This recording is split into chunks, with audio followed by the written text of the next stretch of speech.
Pika siini sisse on puuritud terve hulk väga peenikesi avasid, kust väljuvad õhujoad. Need tõstavad liuguri ligikaudu millimeetri kõrgusele siini kohale ja seetõttu liigub liugur õõrdevabalt. Liuguri paneb liikuma koormis, mis on üle ploki pandud niidiabil ühendatud vankrikesega. Jälgime liuguri liikumist.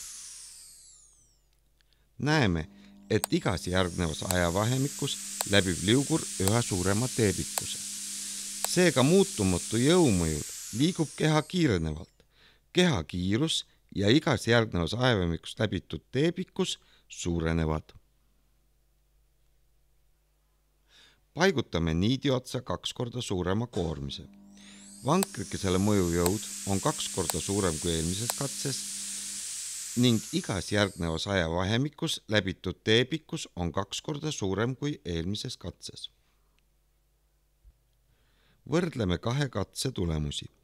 Näeme, et 2 korda suurema jõumõjul liikuv liugur on iga järgneva sekundi jooksul läbinud 2 korda suurema teepikkuse. Järelikult paneb 2 korda suurem jõud keha liikuma 2 korda suurema kiirendusega.